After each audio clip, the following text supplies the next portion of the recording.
Hello and welcome back to my channel. Today in this video we will learn about some social reform movements of 19th century India. First mention is of Brahmo Samaj, founded by Raja Ram Mohan Rai in 1828. The Brahmo Samaj was an important organization of religious reforms. It forbade idol worship and discarded meaningless rites and rituals. It believed in the worship of the eternal God. It did not believe in reincarnation or multiple gods. It believed in the basic unity of all religion. Raja Ram Mohan Roy believed that man should adopt truth and goodness and should give up things based on falsehood and superstition. So, the Brahmo Samaj against priesthood, rituals, sacrifices, etc. The Brahmo Samaj got later divided into two factions. One was headed by Keshav Chandra Sen called Brahmo Samaj of India, and another was Adi Brahmo Samaj led by Devendranath Tagore. Devendranath Tagore also founded Tattva Bodhini Sabha in 1839. Keshav Chandra Sen was also a great reformer and he further spread the idea of Brahmo Samaj, but later on when Keshav Chandra Sen married his underage daughter, his followers abandoned him, considering the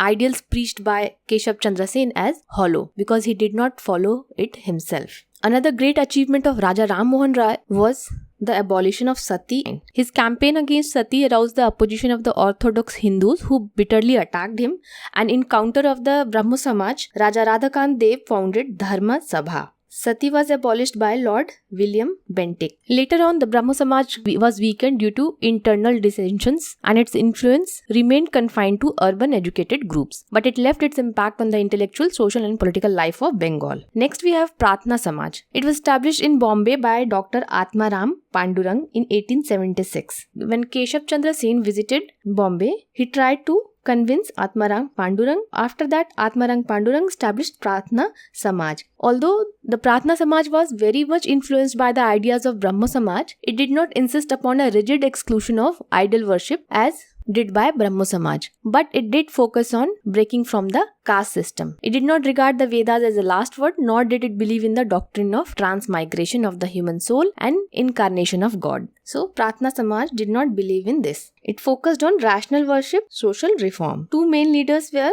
R.C. Bhandarkar and Justice Mahadev Govind Ranade. Four main focus were disapproval of caste system, women education, widow remarriage, and increasing the age of marriage for both men and women. Mahadev Govind Ranade was another great social reformer. He was associated with Widow Remarriage Association. Widow Remarriage Association was established by Vishnu Shastri Pandit. Mahadev Govind Ranade was the co-founder. He was also the co-founder of Deccan Education Society and Pune Sarvajanik Sabha. Widow Remarriage Association in Madras was established by Veerasalingam Puntalu. And because of these social reformers' efforts, specifically efforts of Ishwar Chandra Vidyasagar, Widow Remarriage Act was passed in 1856 by Lord Canning. And the age of marriage was increased in 1929 through Sarda Act. These are important facts. Why Sarda? This act was sponsored by, means introduced by Justice Harivilas Sarda. So on his name, this Sarda Act, increasing the age of marriage, 14 for girls and 18 for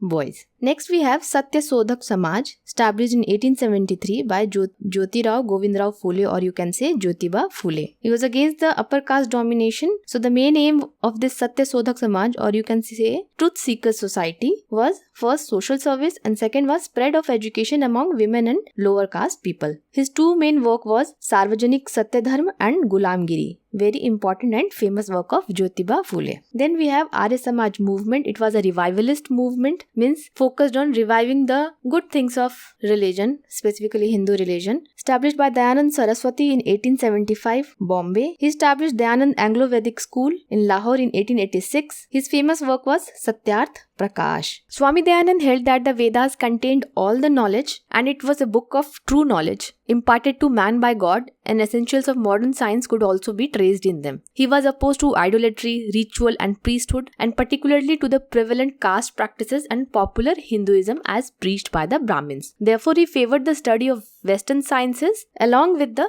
Vedas. Arya Samaj also opposed child marriages and encouraged remarriage of widows. It made rapid progress in Punjab, Uttar Pradesh, Rajasthan and Gujarat. At Network School was established and they also started a Shuddhi movement to bring back those who have converted to Islam or Christianity. Next we have Young Bengal movement started by Henry Louis Vivian Desrosiers, followed by the thinkers of Hindu College of Calcutta. They were called Desrosians. It was inspired by French Revolution and the liberal ideas of British, but it did not gain any traction because it did not had any real connection with the masses. Another mention is of Aligarh movement started by Syed Ahmad Khan. He established a Mohammedan Anglo-oriented college 1875, later known as Aligarh University. He believed that the Muslims did not need to isolate themselves and they needed to come in the mainstream, and for that English education, modern sciences was important. Therefore, he tried to bring the modern education with the Islamic studies, and he tried to create a link with the progressive cultural forces of the outside world. He also worked hard to remove the hostility of the British rulers towards the Muslims, whom they considered as the real enemies. The liberal, social and cultural movement started by Syed Ahmad Khan among the Muslims came to be known as Aligarh movement. It became the central educational institution for Indian Muslims.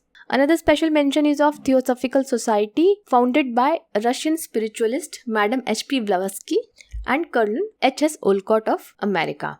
Its objective was to promote studies in ancient religion, philosophies and science, and form a universal brotherhood of man. The society was introduced in India in 1879. Later on, Annie Besant spread the ideas. She founded the Central Hindu College at Banaras, which she later handed over to Madan Mohan Malviya. So these were some important reform movements, and it is part 1. In the next part, we will cover some more reform movements of South India, Bengal, and some lesser known movements that are important for exam. Keep watching. If you are new here, subscribe, press the bell icon for the notification of the video. Till then, thanks for watching. Have a nice day.